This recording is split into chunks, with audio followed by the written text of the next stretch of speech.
नमस्ते दोस्तों, कैसे हैं आप सभी। मेरा नाम है शेष योगेश वर्मा। दोस्तों, अपन जीएसटी पर एमसीक्यूज़ कर रहे हैं और ये हमारी आज 4th क्लास है।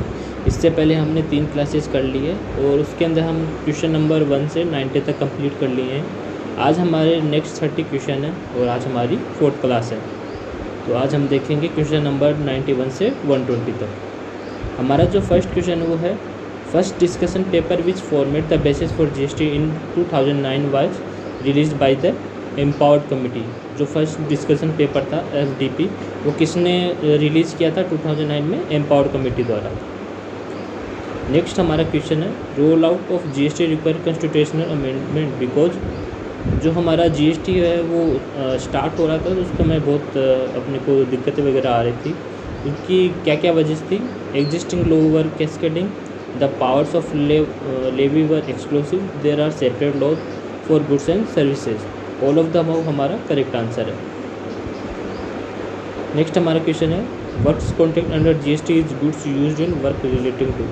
जो हमारा वर्क कॉन्ट्रैक्ट होता है वो आपको पता है गुड्स भी होता है और सर्विसेज भी का भी पार्ट होता है उसके अंदर। तो हम उसको क्या मानेंगे, सर्विस मानेंगे या गुड्स मानेंगे?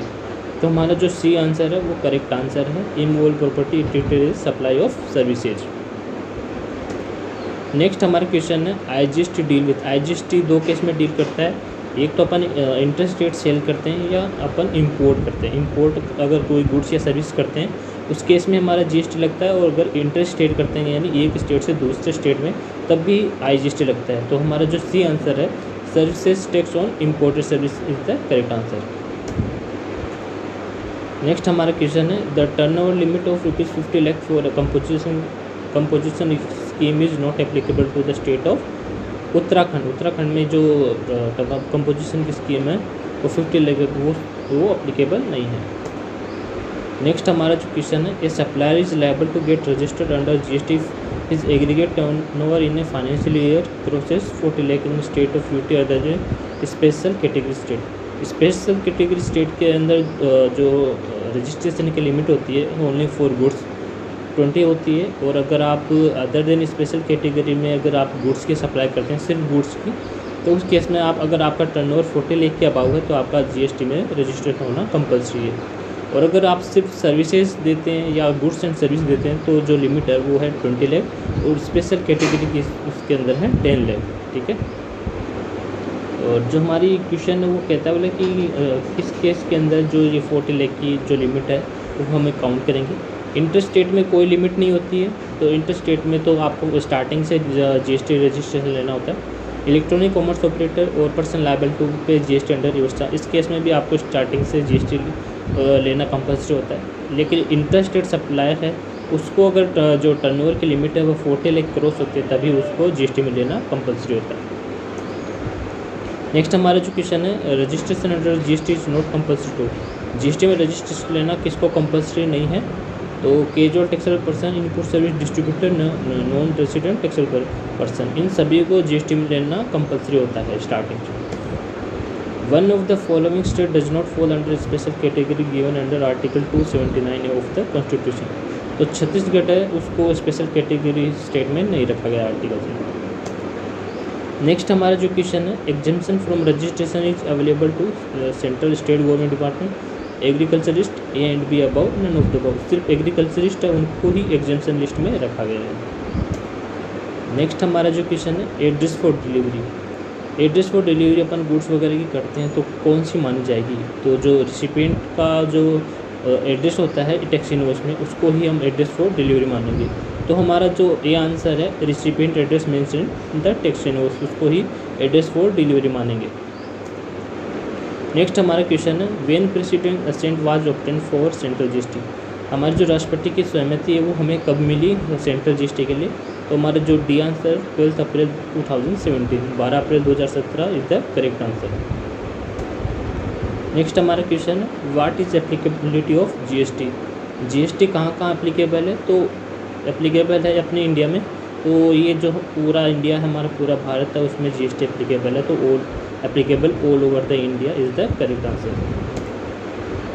नेक्स्ट हमारा क्वेश्चन है मनी मीन्स। मनी का मतलब क्या होता है? Indian legal tender, foreign currency, cheque और प्रोमिसरी नोट या ऑल ऑफ द अबव। तो ऑल ऑफ द अबव हमारा करेक्ट आंसर है।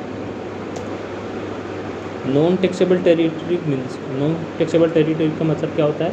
Outside taxable territory, inside taxable territory, interstate taxable territory या none of the above.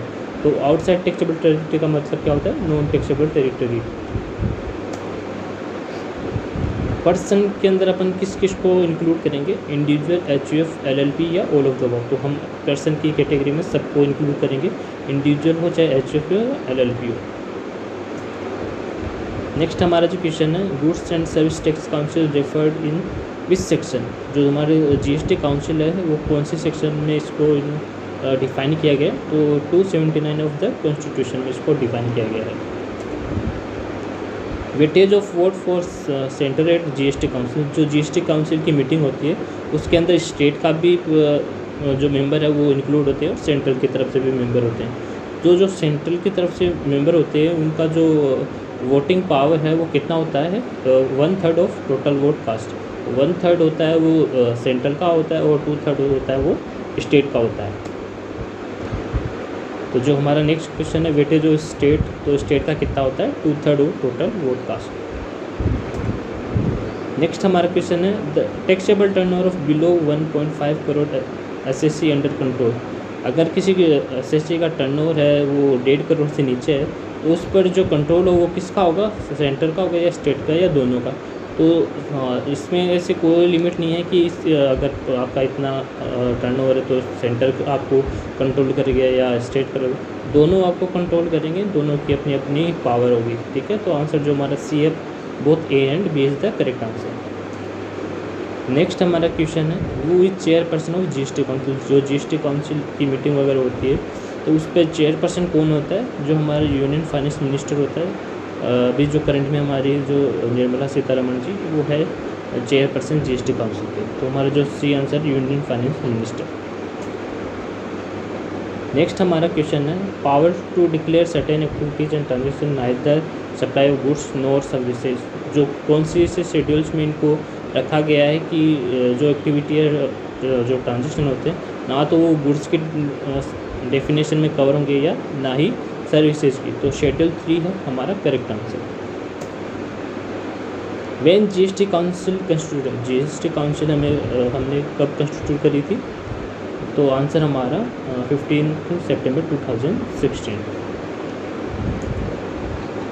Agriculturist कौन कौन हो सकता है? इंडिविजुअल या HUF, individual and HUF, partnership या ऑल ऑफ द अबव। तो जो हमारा ए आंसर है इंडिविजुअल या HUF is the correct answer. Next हमारा क्वेश्चन है, एसोसिएटेड एंटरप्राइजेज मेंशन। जो एसोसिएट एंटरप्राइजेज है वो कौन से एक्ट में उसको मेंशन किया गया? तो जो हमारा इनकम टैक्स एक्ट है 1961 उसमें एसोसिएट एंटरप्राइजेज को डिफाइन किया गया है। नेक्स्ट हमारा क्वेश्चन है, अपॉइंटेड डे। अपॉइंटेड डे कौन सा होगा?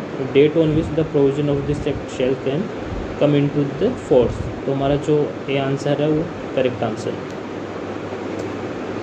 Deemed export mention in which section. जो हमारा डीम्ड एक्सपोर्ट है वो कौन सी सेक्शन में इसको डिफाइन किया है?